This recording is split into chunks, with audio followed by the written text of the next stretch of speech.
Okay, so let's talk about the vertical shift, right? So again, our basic thing here is y equals a sine bx minus c plus or minus d, and y equals a cosine bx minus c plus or minus d. So d gives us a vertical shift. So a vertical shift, we're either going to go up or we're going to go down. So a vertical shift.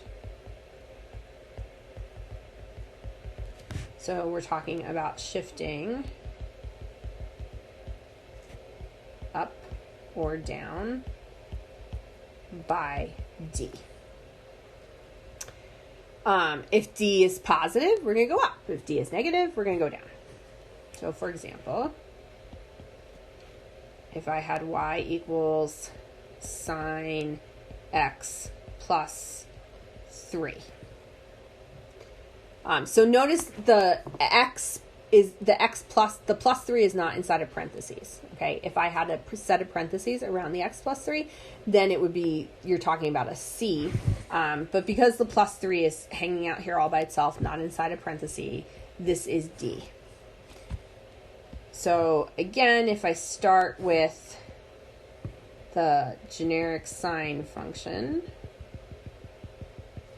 right, it looked like that. We had these 5 points.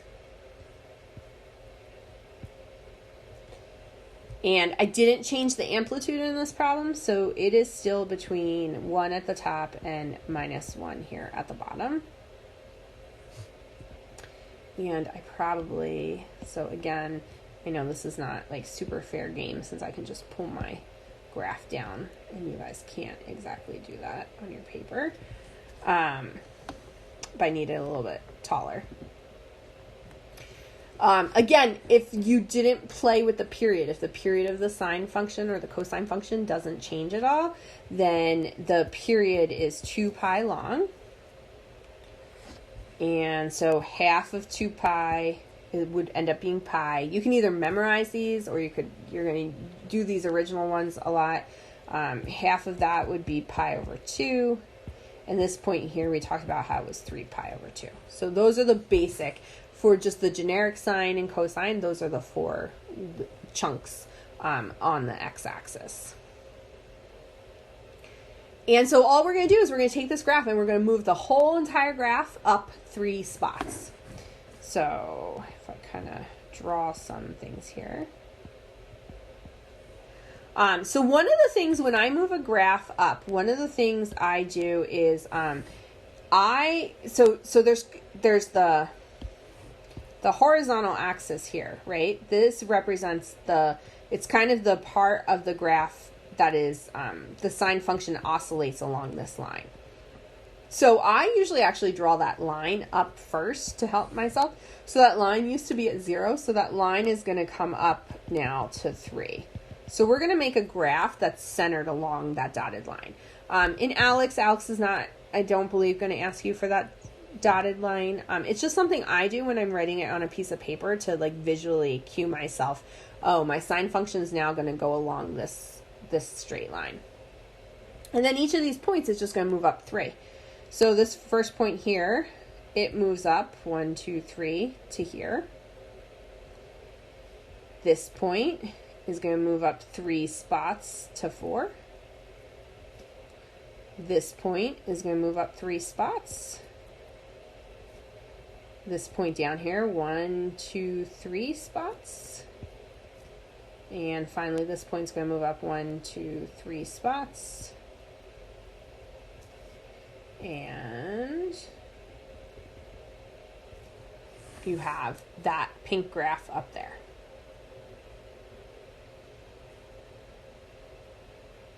Questions?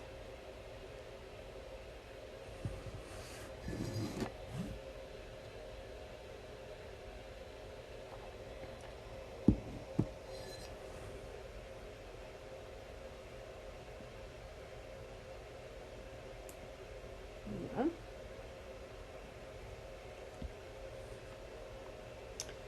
Okay, we'll do another example.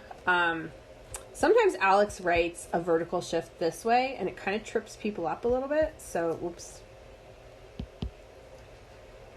Y equals, say, -1 plus the cosine of x. And so, yeah, so John, I'm going to do a cosine problem now. Or did you have a different question? Yeah, quick. So if this are a cos, is that our amplitude plus the -1? So the -1 is not the amplitude. So the amplitude has to be a number that is being multiplied in front of the cosine. So this -1 is still just hanging off on the end. It doesn't look like it's on the end where D is, but remember you could rearrange these terms so it looks like this, cosine x -1, and now it looks more like my last problem. So this is still just the D. Does that make sense? So if we were to stretch our graph and or pi minus or pi over 2 ended up at like 2, we'd still stretch it move it that 3. I don't know what I'm trying to do. Yeah, so I'm going to do in a minute, like after I do this, I know these guys here are pretty simple.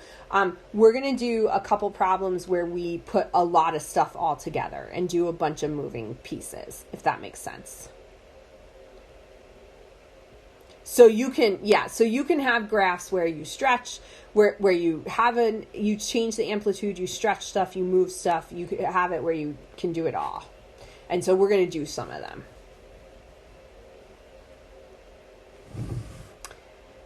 Okay. So this one here, so the thing I want to show you in this example here is that sometimes Alex gets a little tricky and they put the number out in front, right? So if they put the number out in front, it is still just that D because it's not a number that's being multiplied times the cosine part. The cosine part is still separate. And you just want to think about rewriting the problem so it looks more like the way we have stuff sampled. So basically we're going to take the basic cosine function and we're going to move it down 1. So that's what this is saying. So if I started with the basic cosine graph, the basic cosine graph looks like this, right? One cycle of it.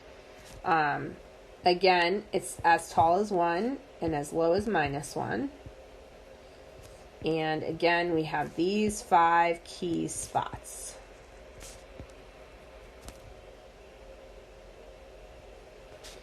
And all the way out here at the end, again, this is 2 pi. Here are these 4, we're splitting it into those 4 equal pieces. This in the middle is pi. Again, this is pi over 2. And this is 3 pi over 2. So just like before. So that's just the basic cosine graph. I haven't changed anything else. But the -1, I want to move every point down 1. So again, I'm going to need another slide here.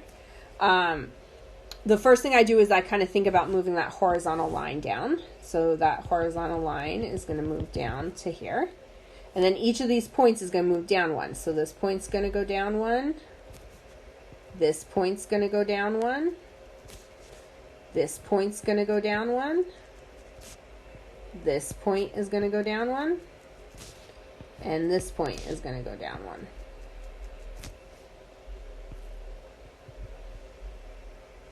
So you're talking about that pink graph.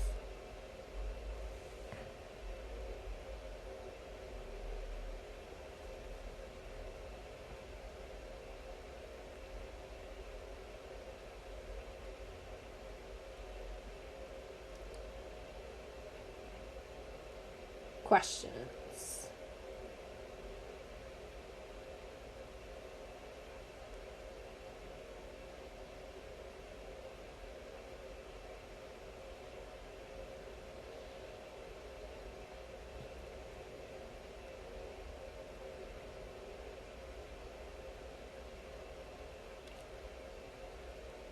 So my next example, which we're going to do here in a second, is going to kind of have everything in it. So we're going to do an example that's got it all so we can figure out what to do. before we do that, and I think a lot of you guys kind of kept asking me about this last class, you were like, I want an order. What order am I supposed to do stuff in when I'm doing these transformations, right? Remember from Math 126, the order that you do transformations is really important. So before we do the next example, we're going to talk about the order, and then we're also going to talk about one other little property about sine and cosine functions, just so that we have it to use in my like, not this first example, the next example we're going to do after that. So any questions, or anybody need me to wait before I turn the page?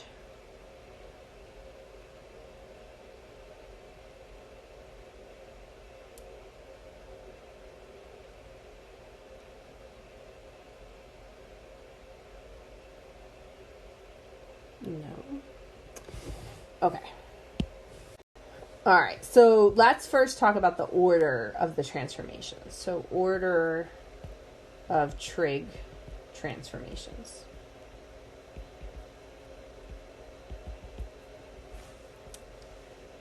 So the first thing you're going to do is you're going to graph the function with the new amplitude in the period.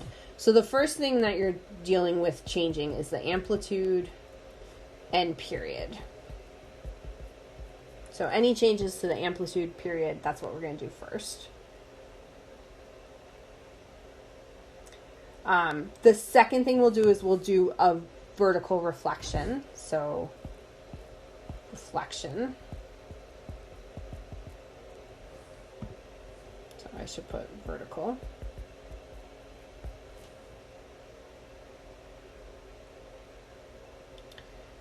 And I usually do these two steps together. So can be done together.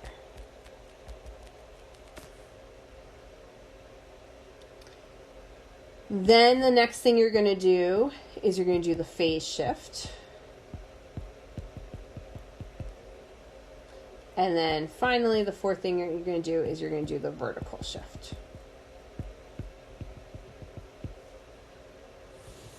So that's the order we're going to do them in. So it's kind of the order I taught them to you in, right? So amplitude and period and reflection all kind of happen at the same time. And then we're going to do the phase shift if we have one, and then we're going to do a vertical shift. The other thing we're going to need is, if you think back to Math 126, you spent a lot of time talking about whether functions were even or odd. Two notes. The cosine function, so cosine is an even function, and what that means is if it's an even function, remember even functions, the Math 126 definition is that f of minus x is equal to f of x. Well, if we apply that to the cosine, what we're saying is that the cosine of minus x is the same as the cosine of positive x. So I think somebody asked me last class, well, what do you do if the number in front of x is negative? And so this is where we're going to, if the number in front of x is negative, but x is a cosine function, then I can essentially drop it. If they're a sine function, sine functions are odd.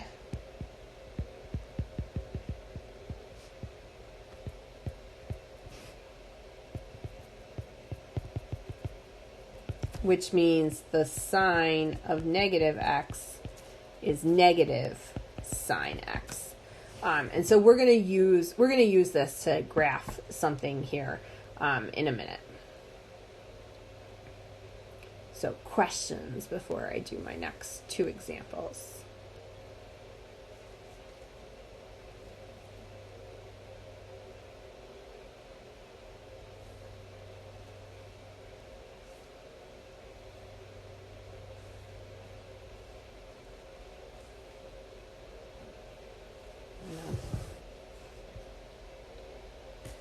Okay, so let me give people a second to finish copying stuff.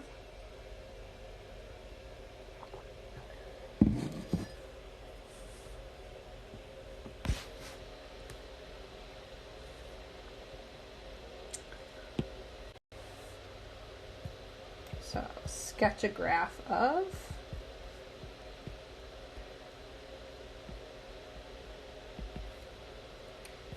A. Y equals minus 3 cosine 4x minus pi plus 2.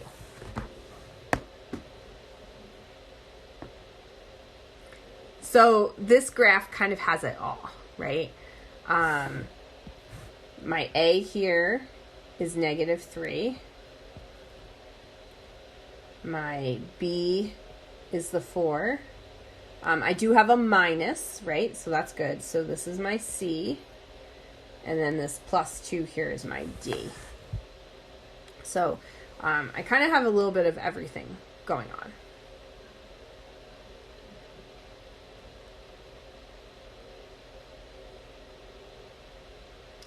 And so before I even start graphing the graph, I kind of like to write down the stuff that I know. So my amplitude, right? We said amplitude is equal to the absolute value of A, so the absolute value of negative 3. So my new amplitude is going to be 3. My period, so remember period is 2 pi over B. So in this case, it's going to be 2 pi over 4, which is going to be pi over 4. I am reflecting this, right? So because A is negative, right, that means we're reflecting. So A negative. So for the period, is it pi over 4 or pi over 2? Oh, thank you. It's pi over 2. I didn't divide right. Oh. Yep. Thank you so much. So the A being negative, we're going to reflect. Oops.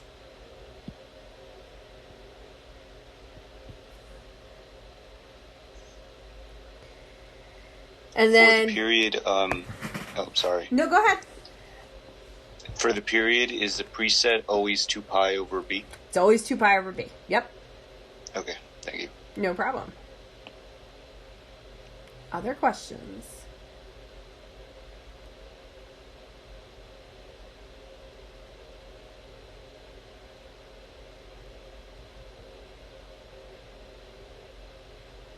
No. Okay.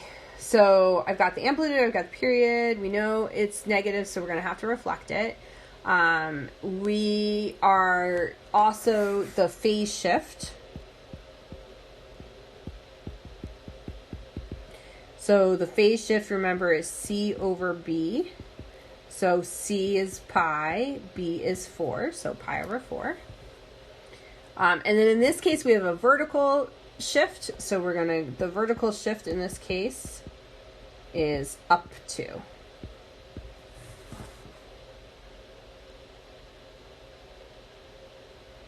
So that's kind of everything we have going on. I'm going to draw a rather large axis here because I'm going to have to kind of do a couple things. So I'm going to make each graph kind of in a different color as I go. So I'm going to make a rather large axis going on here.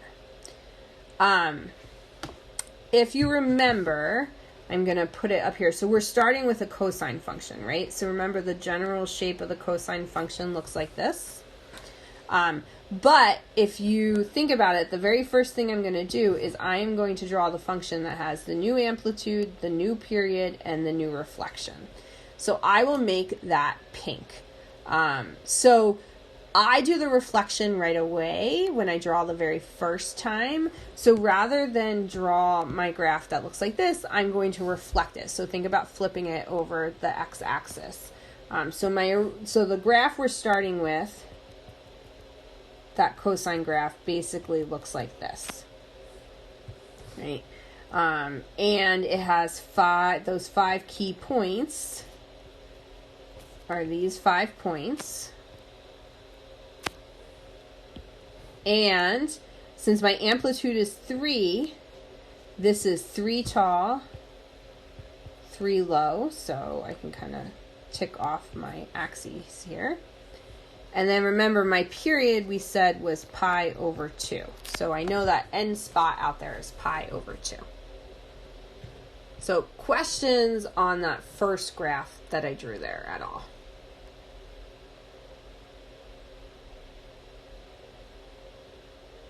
And I haven't finished yet because I need to label these other points here, but I want to make sure that you kind of understand why the graph looks the way it is and stuff like that before we label those points.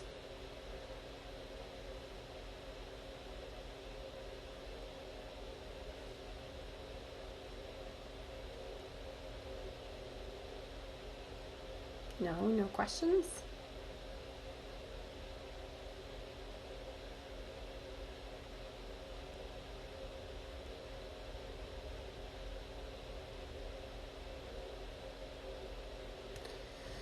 Okay, so you could either label the points by like visually or just in your head being like, oh, I know how to split those up, right?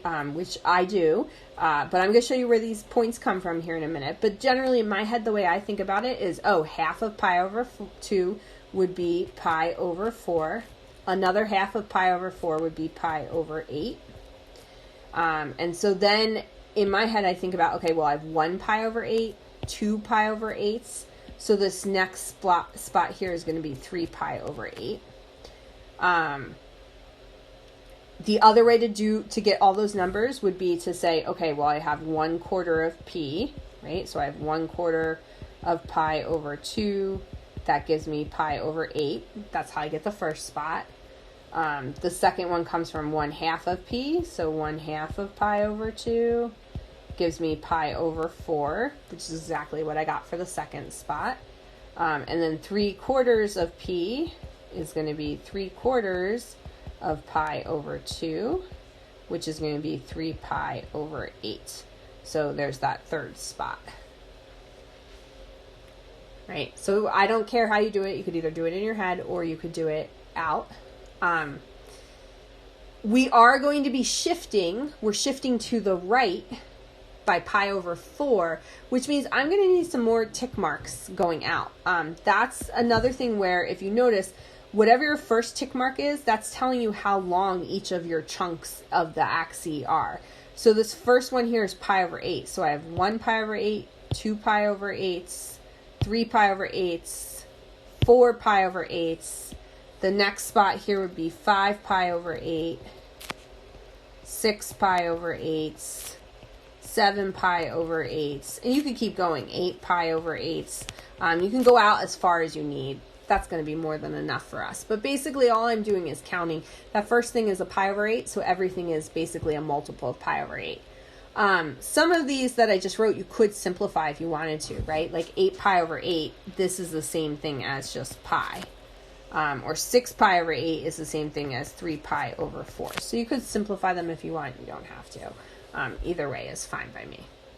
So basically all I've done so far is I've graphed the amplitude, the period, and I did the reflection, and I kind of set myself up along the axis to be able to move my graph. And I'm going to need a couple more tick marks because we're going to move stuff up too. So I'm going to put a couple more tick marks on the axis here. Questions about anything I did so far?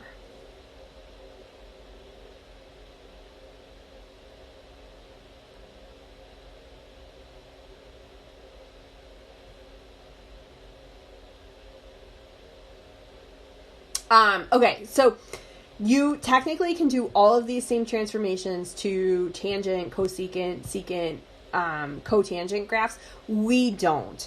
Generally, we're mostly concerned about sines and cosines. And that's true, like going forward in math, like you're not really redrawing a tangent graph all that often.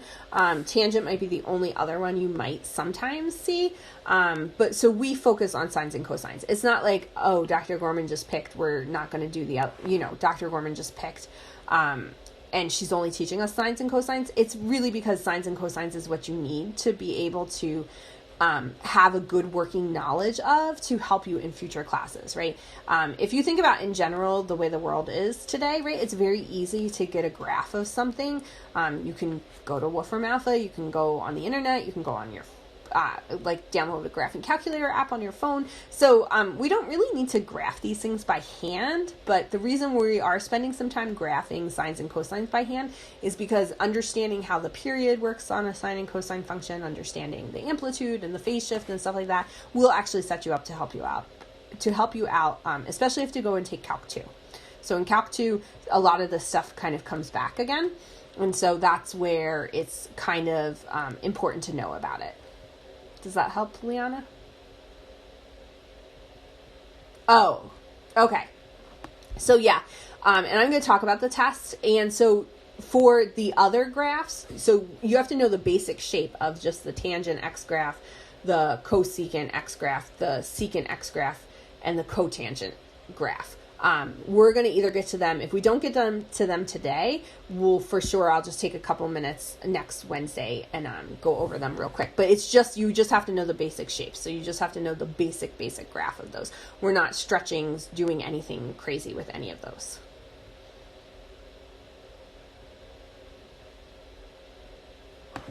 No problem. Any other questions so far?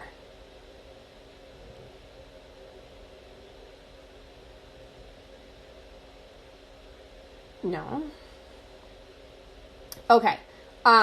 So the next thing that we want to do is, so I've taken care of these first things, right? The next thing I'm going to do is the phase shift. So I'll do that one here in green. So we're going to take this graph. Everything is going to get shifted to pi by pi over 4. So we're back to actually shifting pretty nice here. So this first point here is going to, so it was at x equals 0 here. It's going to shift to be over here at pi over 4. So if you notice, basically I took this point and it slid to the right 2 slots. So every point is going to have to slide to the right 2 slots. So that point's going to come over here. This point's going to slide to the right 2 slots. The point that's under here that you can't really exactly see, it's going to have to slide 2 slots. And this point is going to have to slide 2 slots. So now I've got these green points here. Right? And so you can see, right, my axis isn't like the nicest. So we have to slide over to the right.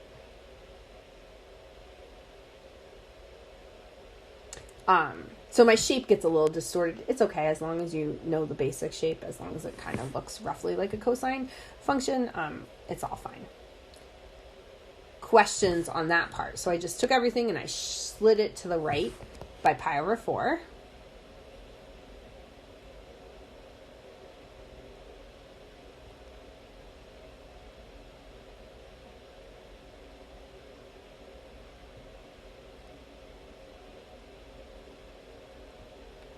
And then the last thing I have to do, the last piece here is I have to shift everything up 2.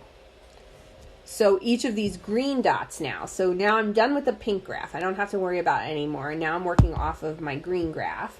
So off of the green graph, every single one of these has to go up 2 slots. So again, this is where drawing that horizontal line definitely helps you out a little bit. So the horizontal line used to be at 0, so it's now going to come up here and be here. So we're going to move each green dot. So this green dot is going to go up 1, 2, and it's going to end up here. This green dot is going to go up 1, 2, and it's going to end up here. This green dot, which is at 3, is going to go up 1, 2, and it's going to end up here. This green dot is going to go up 1, 2. And finally, this green dot is going to go up 1, 2 slots. Right, so we're talking about a graph that now, this blue one. And this blue one, I'm going to make it a little darker here by making it a squiggle. This blue one is our final graph that we have to deal with.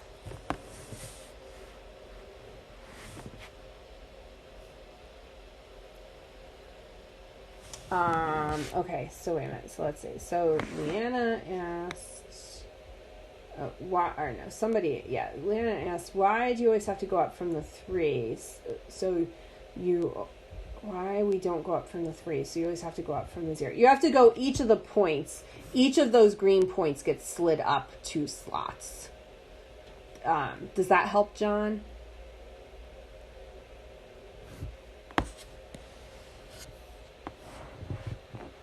No problem. Other questions? So it's a little messy, obviously. Alex, if you're doing this problem on Alex, I strongly suggest you do it on a piece of paper first, because Alex is only going to want that final blue graph that I drew. If you're doing it on the test, you can definitely draw multiple graphs. Just make sure you label real clear what the final graph that you're trying to input in is. And as I said, we're going to talk here in a couple minutes about the test.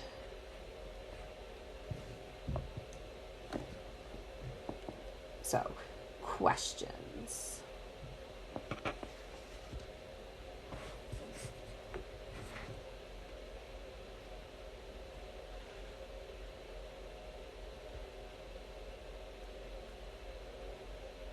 No. So I'm just going to talk for a minute so that people, if they need to kind of copy stuff, can copy it before I go to the next page. So we're going to do one more example that has a couple pieces put together. And then I'll show you, I think we'll probably have time for me to show you the other 4 graphs. And then after that, then I'll talk about the test. So that's kind of what we're going to do in the next 23 minutes or so.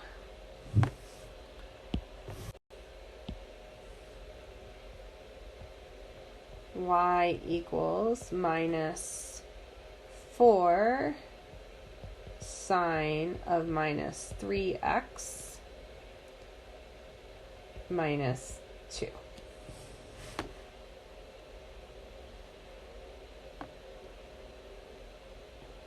Okay, so given this problem, before I do anything, before I pick out what the A is, what the B is, all that stuff, the first thing I want to point out is that we have a negative inside here on the sign. Before, I didn't have a negative, right? And I didn't tell you what to do with a negative. And the reason why is because of that rule I said before, that if you have the sign, the sine of negative x is the same as negative sine of x, right? So I said the sine was an odd function. So the sine of negative x is the same as negative sine of positive x. So essentially what can happen is we can factor that negative out in front. So this is going to become, I have negative 4, and now it's going to be times negative sine of 3x minus 2. So all I've done is rewrite the sign of the negative stuff. I've pulled that negative from inside there out in front. If it was a cosine, it's just the cosine of negative x is the cosine of x. So you just get to drop the negative. But if it's a sine, you have to factor it out to the front. And so if I clean this up a little bit, I have a negative 4 then times essentially a negative 1. So that's just going to give me a positive 4 sine of 3x. Oops, and I have this parenthesis here in the wrong spot. This should be, close the parenthesis there, and then that minus 2. That 2 is never inside that parenthesis. So then I have this minus 2. So I've now turned it into like a nicer looking problem for me to be able to graph it. So if we look at stuff here, my 4, this is my A, the 3 is my B, this minus 2 is my D. I don't have a C in this problem, so I'm not doing any kind of phase shift. I'm just doing the amplitude, the period, and then a vertical shift. Questions on anything I did so far?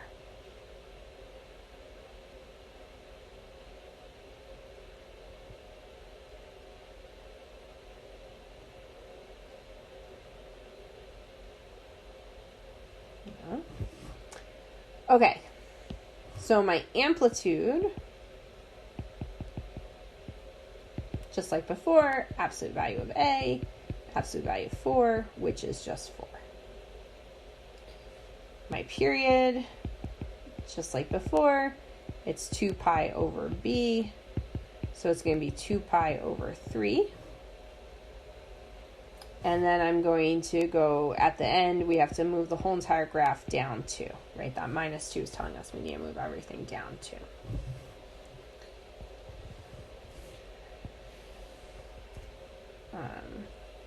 So again, I usually draw that first graph in terms of the amplitude and the period. So I'll draw that one in pink. It's a sine graph, and I'm not flipping it over. So we've got a basic sine graph. And I know the amplitude is 4, so this up here is 4. So that would be 2. This down here is minus 4. So it's minus 2. So we've got these. I should have made them pink, really, because my graph is pink. Got those 5 points. And again, how far one cycle of that wave goes, that's the period. So one cycle of this period is 2 pi over 3. And again, you could do them in your head, right? If you did them in your head, this middle part here is going to become pi over 3. This part here is going to be pi over 6. And this point here is going to be pi over 2, because it's 3 pi over 6. You do not have to do them in your head, right? You can work them out. So remember, they are 1/4 of p. So 1/4 of 2 pi over 3. So the 2 and the 4 would cancel. So that's how I got pi over 6. It's 1/2 of p. So 1/2 of 2 pi over 3. So the 2's would cancel, and I would get pi over 3. And 3/4 of p. So 3/4 of 2 pi over 3. The 3's would cancel. 2 goes into 2 one time. 2 goes into 4 2 times. So this is going to be pi over 2. So again, you could figure them out in your head, or you could work them out to figure out what they are.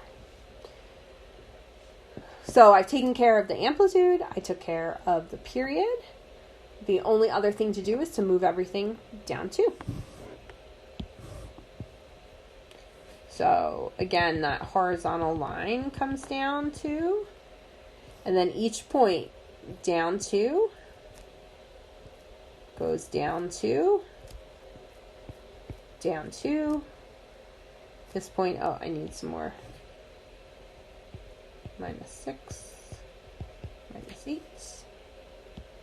So this point goes down 2 to minus 6. And this point goes down 2 to 2 pi over 3. So we're talking about that blue curve there.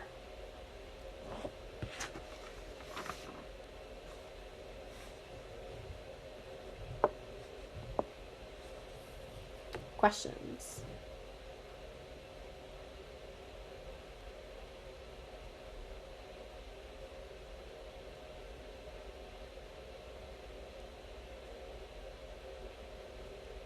They're not terrible problems, right? You have to be a little systematic about them. But if you do that little systematic part, it's not too bad.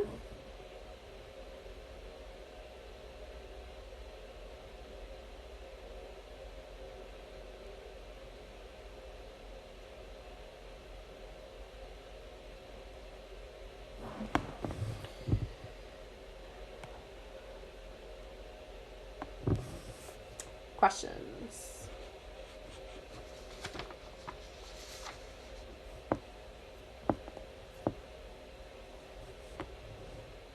No. Okay. So the last thing we're going to do is we are going to go over the basic shapes of the other 4 trig functions, right? So we already have done the sine and the cosine, obviously, a lot. But we're going to look at the basic shape of the tangent, the basic shape of the cotangent, basic shape of the cosecant, basic shape of the secant.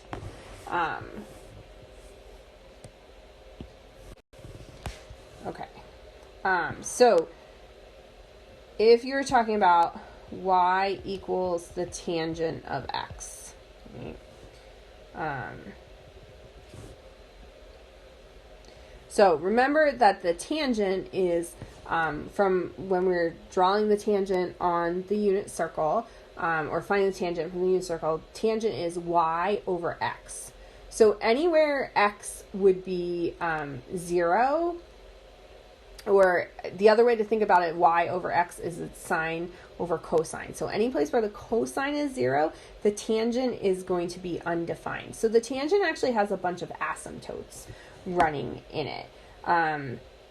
So I'm going to draw these asymptotes. The asymptotes actually happen at multiples of pi over 2, like odd multiples of pi over 2.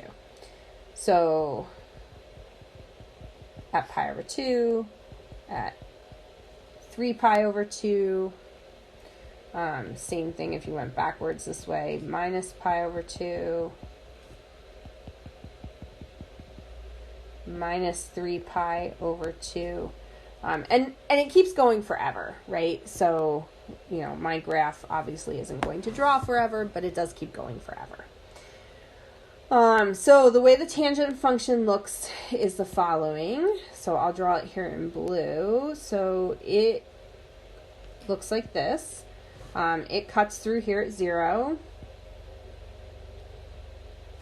And it just keeps doing this part forever and ever, right?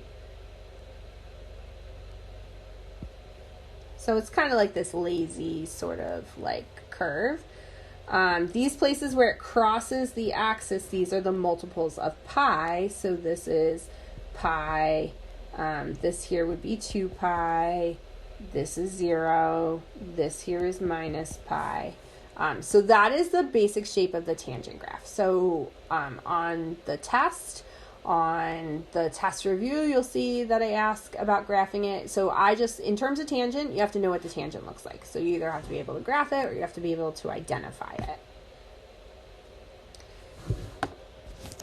Same thing with cotangent. Tangent and cotangent are related to each other. So the cotangent, remember we flip over the tangent to get the tangent. So we would essentially be flipping over these graphs. Now, flipping them over is not quite a literal, just take the picture and flip them over. And the reason why is because if I flip 0 over, I would get 1 over 0, and that's undefined. So for the cotangent graph, the asymptotes move. So it is the graph flipped over, but the asymptotes do move a little bit on you. So the asymptotes now are at pi, at 2 pi, at minus pi, at minus 2 pi. And the places it's going to pass through are going to be this time the pi over 2, the 3 pi over 2, minus pi over 2, minus 3 pi over 2. And again, your graph is going to keep going. It's not like it's just these segments I have in here. But this time the graph is going to go in the other direction. 0 is also an asymptote. So I didn't exactly mark that off with the dotted line because it's got the solid line there. But 0 is an asymptote as well. It's 2 pi. I'm sorry. Yeah, it's kind of ugly. 2 pi. No problem.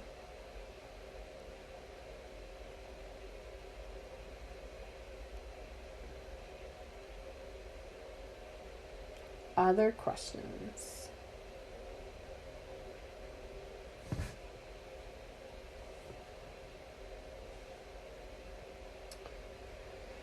Okay, the graphs of secant and cosecant are related to each other. And really the graphs of secant and cosecant are related to the graph of sine x and cosine x. And so rather than try to just, rather than try to just memorize two more graphs as, where are all the lines on the cosecant? Where are all the lines on the secant? I actually think it's easier if you first draw the sine or the cosine graph. So remember, secant comes from flipping the cosine over. So if I were to draw, I hit that with my hand. Pull this up here. If I were to draw the cosine graph, so I'm going to draw it dotted because this is not the main graph I'm trying to draw here.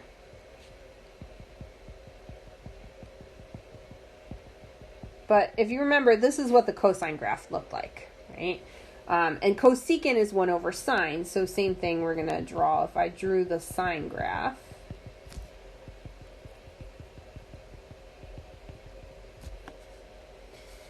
and I label some of those points, right? So we've been talking about how one wave here is at 2 pi.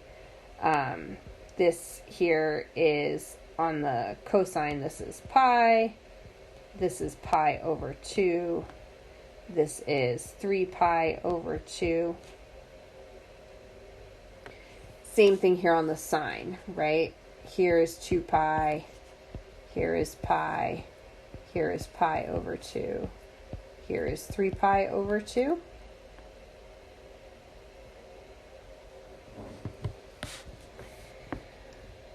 So, every place where the sine or the cosine graph crosses the x-axis, you're going to get an asymptote in terms of the secant or the cosecant graph. So it crosses here, right? It crosses through right here. So we're going to have another asymptote, right? Here we're going to have another asymptote, another asymptote, another asymptote, and so forth. Same thing over here. So we'd have an asymptote here at 0, asymptote here at pi, one at 2 pi, one out here at minus pi, minus 2 pi, and so forth. So that's my asymptotes, and then what's going to happen is the graph itself is going to touch at the highest and the lowest points, and it's just going to be a U between these asymptotes. So rather than try to memorize like where a whole bunch of set of asymptotes are, I just remember, it's a U, and those U's happen based on whether the underlying graph is a sine or a cosine. So it's up to you. If you want to memorize them, you can, but I actually think this is easier than memorizing them because we've already memorized the sine and the cosine graph. So if you have that sine and cosine graph memorized and you draw that first, then you can quickly draw the secant and the cosecant just by making those U's, making the asymptotes where it crosses the x-axis, and then making the U's from that.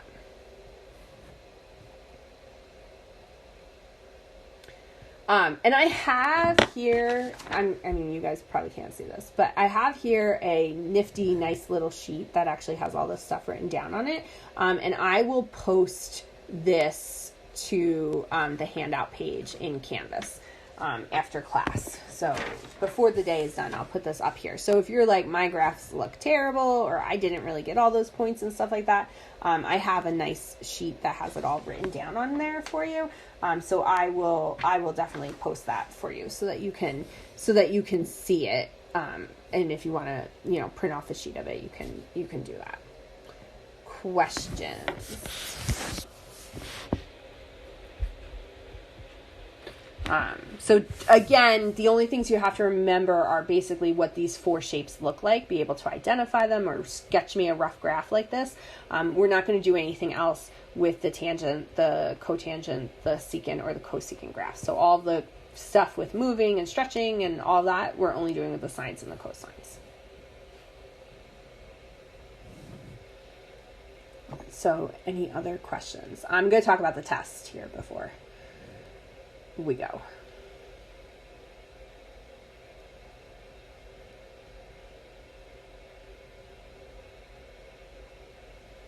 Okay.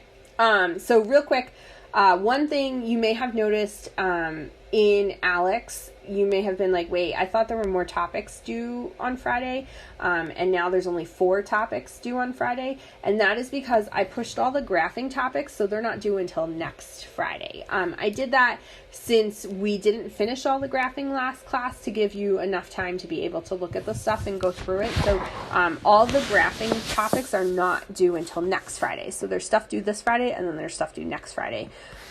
So the stuff due this Friday is the stuff we did last week. So that's the first thing. The second thing I'm going to do is, let me stop sharing this screen and let me share instead. Let me make sure I got the thing up here. Okay, so let me share. Oops. Okay. Okay, so on our Canvas site, the thing I want to show you is that down here, there is something that says test reviews. So if you click on the test reviews when you go to Canvas, there's a thing that says click here for test 1 information and the review sheet. So information. So test 1 will happen on February 22nd during class time. So February 22nd is not, it's a week from Monday. We also, before I forget, we do not have class on Monday. Monday is a holiday, so we don't have class this coming Monday. So the test will happen the following Monday in class. You have an hour and 20 minutes to take the test and upload your answers to Canvas. So you basically have our class time to take the test and upload your answers. You will need to have your camera on during the test. So you kind of want to position your camera so I can see you writing. And if that's an issue for anybody, just send me an email and we can talk about that. And then you're allowed to use your brain and a calculator during the test, but no other resources. So anything else, right, if I determine you used anything else, then you can lose points on the test, as I stated in the syllabus. There's a review sheet here, and then there's also practice problems and solutions, or the answers to the practice problems I put here. On Wednesday, next Wednesday, in class, I will not be teaching anything new. The only thing I will be doing Wednesday in class is basically answering any questions you want, going over anything you want me to go over for the test. So it's in your best interest that you look at the review sheet before class next Wednesday so that if you have any questions, I can go over them. Questions about the test? Anything I can answer right now? I don't know how many problems is on it. People always ask me that. I don't know. I haven't written it yet. I probably won't write it till the night before the test. So that I don't know the answer to. But it will be totally appropriate. You'll be able to finish the test and upload without. You should be able to do it without any problem. So you'll be in Zoom during the test. And what'll happen is I'll basically post the test. I'll post the test both in Canvas, so you could access the test in Canvas if you want a closer look at it. I'll also share the test. I'll also share my screen, for the test so that you can have the test there on Zoom if you want. The test and the review sheet are fairly close. They're not exactly the same. But I think I put the note on the review sheet here, so it's not like all the problems will be exactly the same, but I kind of besides the note here that I have, oops, move this so I can scroll so you can see it.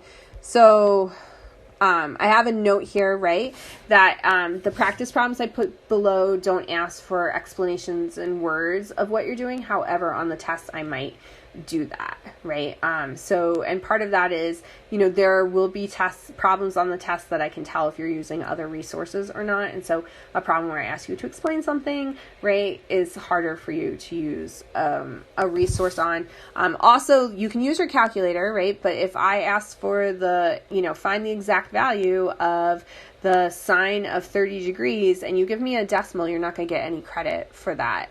So the sine of 30 degrees is 1/2, so that's not the best example. But there's things that have, like root 3 over 2. And so you can't give me a decimal approximation for root 3 over 2. You need to have the answer be root 3 over 2. Other questions?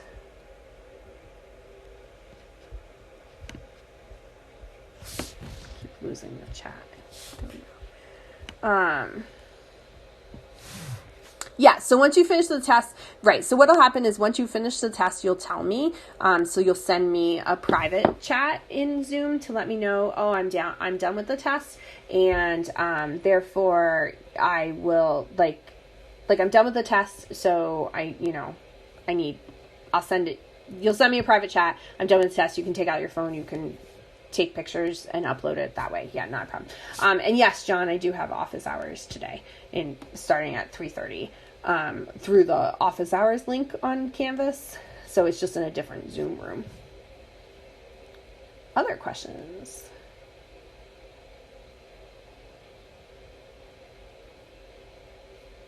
No? All right. Otherwise, have a good day.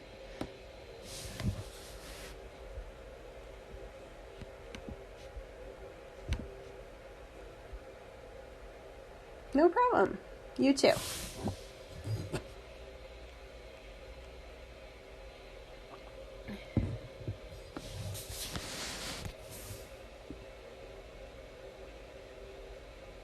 Thanks, you too. Thanks.